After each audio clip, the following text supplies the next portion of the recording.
सर्वप्रथम तो मैं कुरुक्षेत्र के सभी हमारे जितने कार्यकर्ता हैं, जितने हमारे साथी हैं, जितने आदरणीय प्रधानमंत्री जी के समर्थक हैं, जितने उनके फैन हैं, सबसे मैं आग्रह करूंगा कि आज बड़ी खुशी की बात है कि हमारे प्रधानमंत्री आदरणीय नरेंद्र मोदी जी 2 बजे जो है वो अपने थीम पार्क के अंदर जो कुरुक्षेत्र में थानेसर में है, वहाँ पर आ रहे हैं। तो सभी से मैं आग्रह करूंगा कि वो सभी लोग वहाँ पहुँचें। उनका मार्गदर्शन जो है हम सभी कार्यकर्ताओं को मिलेगा और जितने लोग उनसे प्रेम रखते हैं, सभी लोग आज प्रधानमंत्री नरेंद्र मोदी जी हमारे कुरुक्षेत्र में पहुँच रहे हैं, तो इससे बड़ी खुशी की बात और कुछ हो नहीं सकती है। इसके साथ साथ मैं एक बात और कहना चाहूँगा कि बहुत सारे मंचों के ऊपर आप लोगों के माध्यम से, आप लोगों के चैनल के माध्यम से बार बार एक बात सामने आ रही है। विपक्ष के लोग एक बात बार बार कहते हैं कि 1 करोड़ रुपया भी बता दें कहाँ लगाया है, 1 करोड़ की ग्रांट बता दें कहाँ लगाई है। इस प्रकार की टिप्पणी बार बार आ रही है। मैंने पहले भी कई बार आप लोगों के माध्यम से पहले भी कहा है कि हमेशा एक ही प्रकार की राजनीति करी है मंत्री जी ने कि मैंने ये विकास कर दिए हैं, ये पाइपलाइन में है और ये मैं करवा रहा हूँ। इसके अलावा उन्होंने कभी और किसी भी प्रकार की राजनीति नहीं करी और पिछले दोनों चुनाव लोगों के पास विकास के नाम पर ही गए और लोगों ने विकास के नाम पर ही देखते हुए उन्हें 14 में बनाया, 19 में बनाया और अभी 2024 के अंदर अभी आज से 1.5-2 महीना पहले आदरणीय नवीन जिंदल जी को बनाया और मोदी जी को यहाँ से प्रधानमंत्री बनाने का जो काम कुरुक्षेत्र के लोगों ने किया। अब बार बार एक ही बात आ रही है कि क्या किया है, क्या करके दिखाया है।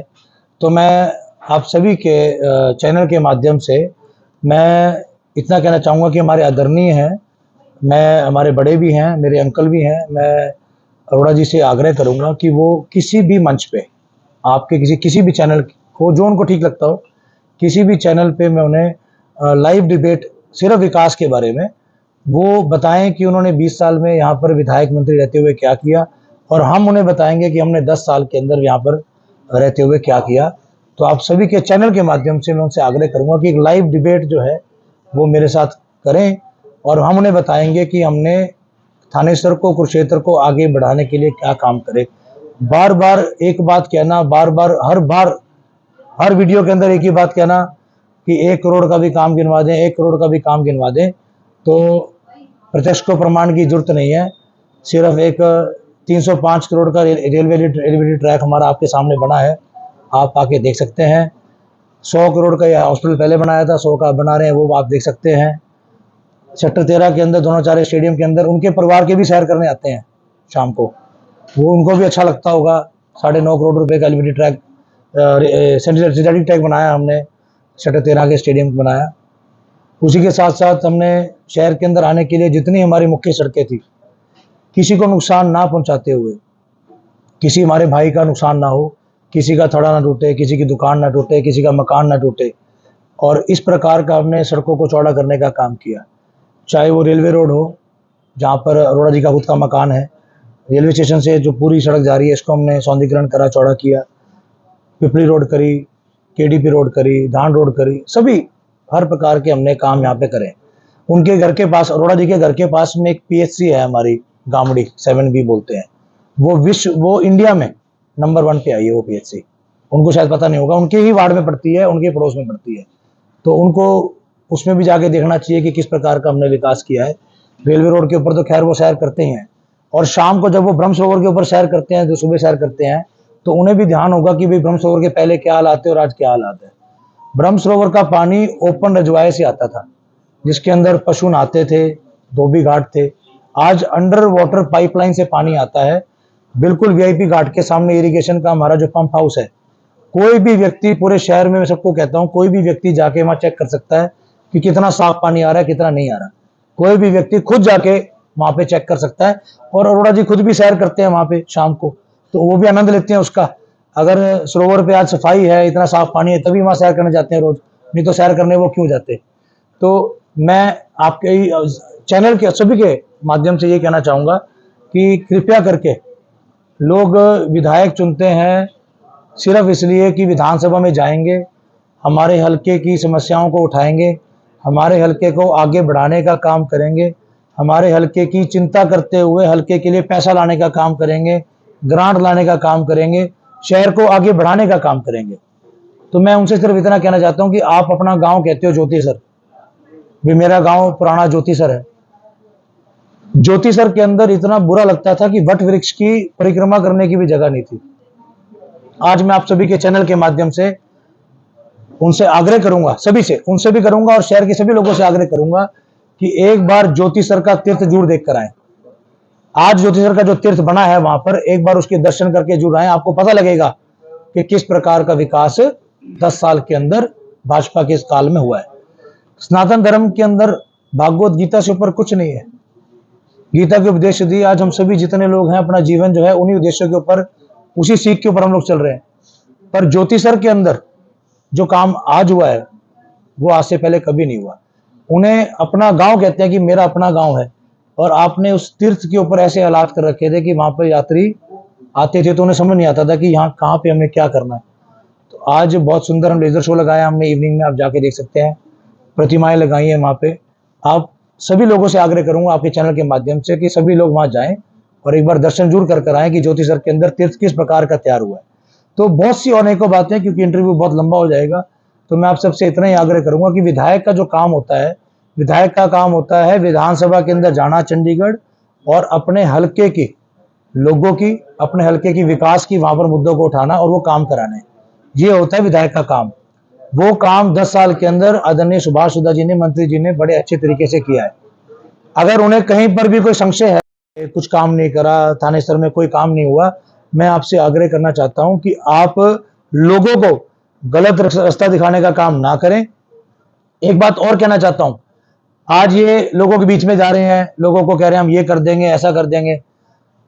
आदरणीय मोदी जी हमारे 1.5 महीना पहले, 2 महीना पहले उन्होंने प्रधानमंत्री की शपथ ली है, और 1966 से लेकर आज तक हरियाणा का इतिहास रहा है कि देश में जो सरकार आती है वही प्रदेश में आती है। देश में भाजपा है और आज प्रदेश में भी भाजपा आने जा रही है और पूर्ण बहुमत से आने जा रही है। मैं उन्हें कहना चाहता हूं कि लोगों को जिनके प्रधानमंत्री आवास योजना के जो मकानों की ग्रांटें रहती हैं या और काम रहते हैं, उन्हें गलत रिश्ता दिखाने का काम ना करें। आपकी सरकार अभी भी नहीं है, आप बाद में लोगों को यह कहोगे कि ऊपर मेरी सरकार नहीं है, मैं कुछ नहीं कर सकता। प्रधानमंत्री आवास योजना का जितना भी काम है वो आदरणीय मोदी जी के माध्यम से होना है। आज पंजाब के अंदर और हिमाचल के अंदर लोगों को आयुष्मान कार्ड लेके जाते हैं अस्पताल में, तो कार्ड चलने नहीं दे रहे। पंजाब के अंदर लोग परेशान हो रहे हैं, हिमाचल के अंदर परेशान हो रहे हैं। जिस भी प्रदेश के अंदर भाजपा नहीं है वहां पे लोगों को प्रताड़ित किया जा रहा है कि आप जितने भी मोदी जी की स्कीम में है वो लोगों तक ना पहुंच पाए, इस प्रकार की वहां की सरकारें काम कर रही हैं। तो मैं लोगों से भी आग्रह करूंगा कि इन लोगों के बहकावे में ना आके अपनी समझदारी से, अपनी सूझबूझ से, आज अनाज के लिए और इलाज के लिए किसी के आगे हाथ फैलाने की जरूरत नहीं पड़ती है। आज किसी रिश्तेदार से, किसी पड़ोसी से, किसी से भी, अपने किसी आड़ती से कहीं पे भी अंगूठा लगा के किसी को कर्जा नहीं मांगना पड़ता। आज किसी के भी सिर पे गांव में कर्जा नहीं है। आप आयुष्मान कार्ड अपना लेके जाते हो, अस्पताल के अंदर आपका इलाज सरकार कराती है। इस प्रकार की योजना सरकार ने दी। आज अनाज के लिए आपको किसी के आगे हाथ नहीं फैलाने पड़ते। ये सब मोदी जी की देन है। ये आपका हक था, किसी ने आपके ऊपर एहसान नहीं करा, ये आपका हक था सभी का। पर ये आपको हक दिलवाया तो आदरणीय प्रधानमंत्री नरेंद्र मोदी जी ने दिलवाया, जो बहुत पहले मिल जाना चाहिए था। पर एक ऐसे प्रधानमंत्री हमारे देश के अंदर आए जिन्होंने लोगों की परेशानियों को समझा, उसे दूर किया। तो इस प्रकार के हमारे लोगों को गलत रास्ता दिखाने का काम ना करें। रही बात और 56 दिन के अंदर आदरणीय नायब सैनी जी ने जो काम किए हैं, चाहे वो बिजली का काम हो किसानों के लिए, चाहे 2-2 हजार की हमारी निधि देने का काम हो, चाहे सरपंचों की पावर बढ़ाने का काम हो। सरपंचों की सबसे बड़ी समस्या थी कि कोई ग्रांट आती थी तो उनको मिट्टी की भरत कराने के लिए उसमें से पैसे लगते थे। सरकार ने उस दिक्कत को भी समझते हुए इसको अलग से करा कि जो भी भरत होगी उस काम के अंदर उसके लिए सरकार अलग से पैसा देगी। मेरा कहने का भाव यह है कि एक छोटी से छोटी बारीक चीज को भी समझते हुए आदरणीय नायब सैनी जी ने इसको काम करा। एक और बात आप लोगों के माध्यम से कहना चाहूंगा, ये बार बार जाके मंच पे कहते हैं बेरोजगारी, भाजपा में बेरोजगारी, इस प्रकार की बात करते हैं। मैं आग्रह करूंगा उन्हीं से, वो प्रदेश अध्यक्ष थे INLD के 15 साल, उनके कार्यकाल में पूरे हरियाणा के अंदर 15,000 नौकरियां लगी हैं। यह सरकारी आंकड़ा है लोकदल के राज्य में। और 10 साल कांग्रेस के राज में 86,000 नौकरियां लगी हैं, 86,000। आप ये चेक करा सकते हैं। 2014 के बाद 24 तक बीजेपी के राज में 1,44,000 पक्के लगे हैं, 1,22,919 रहना कौशल में लगे हैं और 56,000 बच्चों का इन्होंने नौकरी छीनी है, जो उन्होंने इलेक्शन कमीशन में कंप्लेंट करी कि इनकी नौकरी को रोका जाए। किसी के घर में अगर दिया जल रहा है, उससे आपको क्या दिक्कत है? तो इस प्रकार की लोगों को बार बार जाके कहना कि बेरोजगारी फैलाई है, आंकड़ों पे बात करें, यूं झूठे लोगों के बीच में कोई भी आंकड़ा लेके मत जाएं। अब आपकी आज का युवा जो है वो जाग चुका है, वो फैक्ट एंड फिगर पे बात करता है, एक्चुअलिटी पे बात करता है। वो टाइम नहीं रहा कि आप लोगों को बेकाने का काम करेंगे। इसीलिए मैं आप सभी के चैनल के माध्यम से फिर उनसे आग्रह करता हूं कि कभी भी, जब भी उनके पास समय हो, हम तो निकाल ही लेंगे, जब भी उनके पास समय हो, आप सभी के चैनल के माध्यम से लाइव डिबेट पे कहीं पर भी वो आना चाहें, विकास के ऊपर चर्चा करना चाहें कि विधायक रहते हुए सुधा जी ने क्या काम करें। अगर वो नहीं उन्हें पता है, हम बताने का काम करेंगे, उनसे डिबेट करने का काम करेंगे। वो भी अपने 20 साल, इस शहर की जनता ने उनको 20 साल मौका दिया है, वो भी अपने 20 साल के लेकर आए कि उन्होंने 20 साल में क्या काम करे, इस थानेसर के लिए 20 साल में क्या काम करे, वो भी लेकर आए। इसके साथ साथ मैं एक बात और कहना चाहूंगा कि आदरणीय मंत्री जी ने इस 10 साल के अंदर एक ही प्रयास किया कि मेरा जो शहर है वो टूरिज्म के माध्यम से, स्पोर्ट्स के माध्यम से, एजुकेशन के माध्यम से हर प्रकार से वो आगे बढ़े। इस प्रकार की योजनाओं पर उन्होंने काम किया। घर घर से कूड़ा इकट्ठा करने से लेकर और इंटरनेशनल लेवल के स्विमिंग पूल बनाना, इंटरनेशनल लेवल का आपका सिंथेटिक ट्रैक बनाना, वेलोड्रम बनाना, इस प्रकार की विजन के साथ, इस प्रकार की योजनाओं के साथ उन्होंने काम किया। इस शहर को आगे बढ़ाने के लिए जो भी काम हो सकते हैं, लोगों से सुझाव लेके, लोगों से सलाह लेके उन्होंने काम किया है। 10 साल उन्होंने बहुत काम किया है। मैं आप सबके चैनल के माध्यम से शहर के लोगों से भी आग्रह करूंगा कि कोई भी सुझाव, कोई भी सलाह आप चाहें कि हम अपने घोषणा पत्र के अंदर उसको डालें, तो आप सभी के चैनल के माध्यम से मैं लोगों से आग्रह करूंगा कि हमें सुझाव दें, सलाह दें।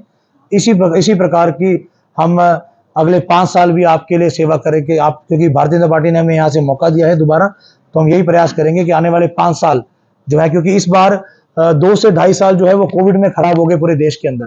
कोरोना काल के अंदर 2-2.5 साल सिर्फ इतना ही था कि हम लोगों को बचा लें, लोगों की सेवा कर लें। ये जितने लोग हैं आज, जितने भी नेता बाजार के अंदर उतरे हैं, मैं चाहूंगा कि इन सभी से आप पूछें कि ये लोग कोरोना काल में इन्होंने क्या किया शहर के लोगों के लिए। जब शहर में बाढ़ आई तब इन्होंने क्या किया। एक बार इनसे ये बातें आप जरूर पूछें कि ये लोग कहाँ पे थे जब शहर के लोगों को इनकी जरूरत थी, कोरोना काल में जरूरत थी। हमने छठी पातशाही गुरुद्वारे के अंदर शहर की सभी संस्थाओं को जोड़ते हुए 26,000 घरों के अंदर दिन में 2 टाइम घर घर खाना पहुंचाने का काम हमारे कार्यकर्ताओं ने किया, शहर के लोगों ने किया, और उसके अंदर सभी शहर के लोगों ने इसमें आर्थिक सहायता भी करी, योगदान भी करा। ये लोग तब कहाँ पे थे? दूसरा, बाढ़ के समय पे हमने घर घर खाना पहुंचाने का काम किया, लोगों को घरों से निकालने का काम किया, उस समय वो कहाँ पे थे? जितने नेता आजकल ये घूम रहे हैं थानेसर के अंदर, मैं आप सबसे आग्रह चाहूंगा कि वो बताएं कि उन्होंने क्या काम करा जब लोगों की, और लोगों को भी पूछना चाहिए कि जब हमें जरूरत थी, जब हम परेशानी में थे, हम दुख में थे, तब आप कहाँ पे थे? तो आप सबके चैनल के माध्यम से मैं फिर पुनः उनसे आग्रह करूंगा कि लाइव डिबेट कभी भी विकास के बारे में, क्योंकि हमें एक ही चीज आती है करनी और हमने करी है। मंत्री जी ने अपने 10 साल जो विकास कराए हैं, इसी प्रकार की राजनीति। देखिए, आदरणीय प्रधानमंत्री नरेंद्र मोदी जी 2014 के दोनों चुनाव में, लोकसभा में, विधानसभा में यहाँ पर आए इसी थीम पार्क के अंदर, 2019 के अंदर आए इसी थीम पार्क के अंदर, लोकसभा में भी आए, विधानसभा में भी आए। अब की बार हमारी लोकसभा के अंदर उन्होंने अम्बाला को चुना, और अब हमारा सौभाग्य है कि हमारे चुनाव के अंदर वो यहाँ पर आ रहे हैं। तो क्योंकि आज विश्व की सबसे बड़ी पार्टी है भारतीय जनता पार्टी, इसका एक एक जो कार्यकर्ता है वो ना तो कभी मस्त होता है, ना कभी प्रस्त होता है। दिन रात एक करने वाला कार्यकर्ता है, त्याग, तपस्या और बलिदान के लिए 24 घंटे तैयार रहता है। तो आज हर एक कार्यकर्ता के अंदर खुशी की लहर है कि हमारे सबसे बड़े, हमारे जो नेता हैं आदरणीय नरेंद्र मोदी जी, जिनकी इतनी लोकप्रियता है, वो आज आ रहे हैं। 2 बजे हम कुरुक्षेत्र में आ रहे हैं हमारे, तो हम सभी जो है बहुत खुशी की लहर है और सब लोग वहां पर पहुंचेंगे।